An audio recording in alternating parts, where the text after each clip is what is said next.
I'm Carl Azus. Welcome to CNN Student News. We're jumping right in today with Obamacare. One of the controversies surrounding it is about millions of Americans losing the insurance they already have because it doesn't meet the law's new requirements. Yesterday, the president offered a solution, a one-year extension. So state insurance commissioners still have the power to decide what plans can and can't be sold in their states, but the bottom line is insurers can extend current plans that would otherwise be canceled into 2014, and Americans whose plans have been canceled can choose to re-enroll in the same kind of plan. The president is letting insurance companies offer the extension, but he's not requiring them to do it. He can't. The president's critics say this solution won't help. Promise after promise from this administration has turned out to be not true. So when it comes to this health care law, the White House doesn't have much credibility. And let's be clear, the only way to fully protect the American people is to scrap this law once and for all. There is no way to fix this. In the Philippines, aid workers and military troops are racing to get help to the victims of Typhoon Haiyan. Many of the survivors need food, they need supplies. Some need information about their loved ones, family members who were separated when the typhoon hit, or people who live in other parts of the world and haven't been able to reach their family members in the Philippines. Some are turning to social media for help.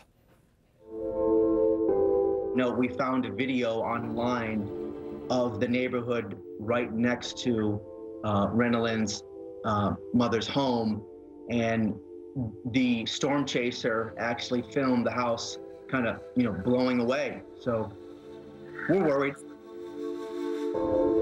My wife's name is Rosa Miguel Talley. My daughter's name is Wilrose Isabel Miguel Talley. I've reviewed every story coming out of Guiwan and looked for pictures and whatnot, and I found nothing for proof of life.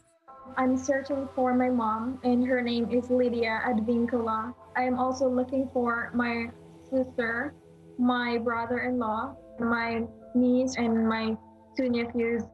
It is my father-in-law. He went overseas. He goes there every 6 months to visit family, to make sure everyone's okay, and then he comes back to the States. And all of his kids are very much worried about him. I'm really, really worried. She lives off of the place where it first hit, on an island outside of the main city. It's called Tabaubao. If anyone has seen my mom and the rest of my family, please contact me as soon as possible. I would love to hear what's going on right now. She's a little bit lost. She's a little bit lost for words at the moment.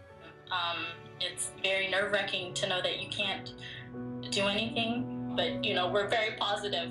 We're gonna get a positive outcome out of this and hope for the best instead of the worst, because if you think for the worst, you're only gonna get sadness.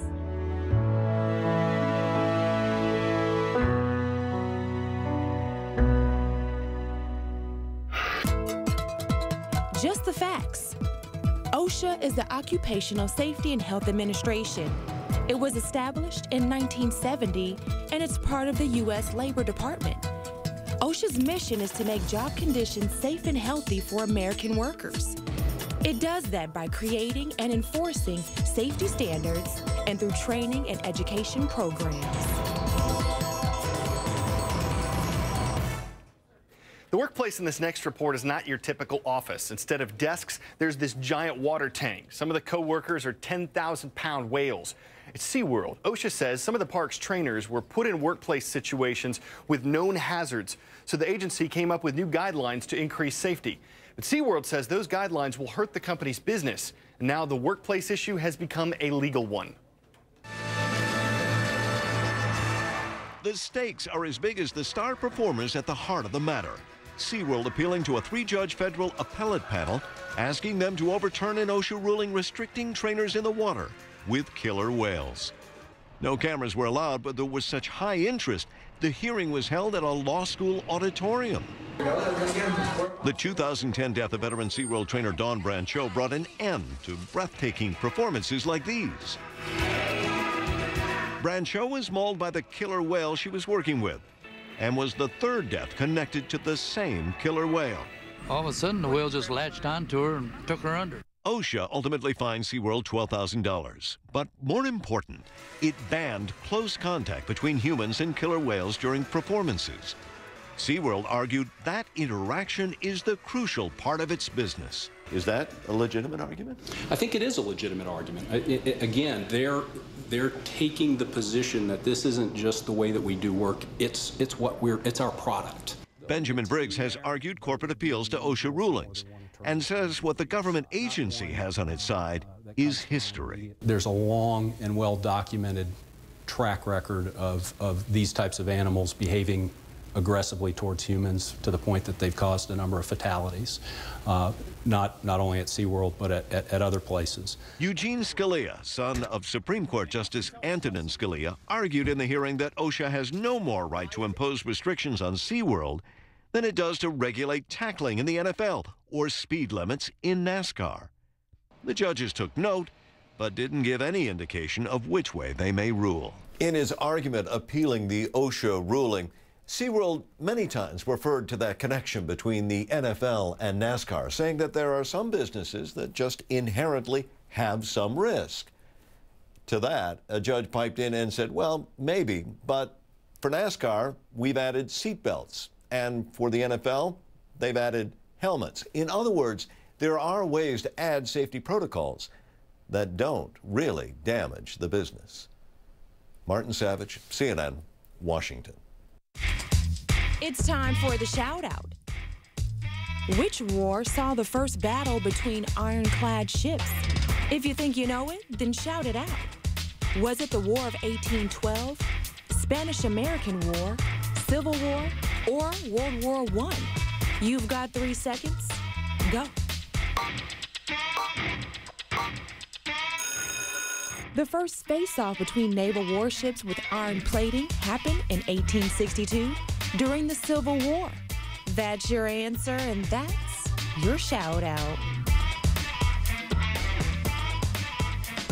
This isn't all that's left of the CSS Georgia, but it is the first time this part of the Confederate ship has surfaced since the Civil War. It's been moldering at the bottom of the Savannah River since 1864. When Sherman's army took the city, she was scuttled just before the city was taken and abandoned. The Confederacy didn't want General Sherman's Union forces to get the ship with the city, so they intentionally sank her. Before that, the Georgia did not see a lot of action. She was underpowered, so she just basically sat out opposite Fort Jackson as a gun battery. Not a lot is known about the Georgia, but she shared at least one important characteristic with other ironclad ships of her day. She was clad with iron. In the mid-19th century, shipbuilders started reinforcing hulls of ships with heavy metal. They protected the wood and the ship's heavy guns from cannonballs, among other things. But with a lot of strength came a lot of weight, and the first battle between two ironclads, the Monitor and the Merrimac, ended in a stalemate. There are plans to haul up the rest of the Georgia, but not just to preserve history. It's so the Savannah River port can be deepened, allowing more modern marine marvels to navigate these historic waters. Today's roll call gets an A even though it's filled with B's. B is for Believe, the motto at Blessed Sacrament Catholic School in Savannah. City sounds familiar. We have some actual B's, the honeybees from the Woolen Bee Homeschool Academy in Naples, New York. B for Basalt in Colorado, the city and the school, Basalt High, home of the Longhorns. And B for the Braves from the Somas School in Somas, California. Miss Preston, we're sure your students will so miss you after next week.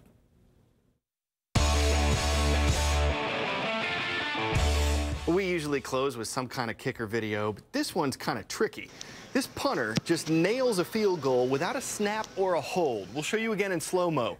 He's figured out some sort of fancy footwork that gets the ball upright and spinning in place, and then he just lines up the kick and lets it fly. It's probably not something you could ever use during a game, but when you're goofing around during practice, your teammates might get a real kick out of it. That's the only pun for today, but hey, we did just feature a punter. You can't think of a lot of puns. Sometimes you just got to punt. I'm Carl Azuz. Have a great weekend.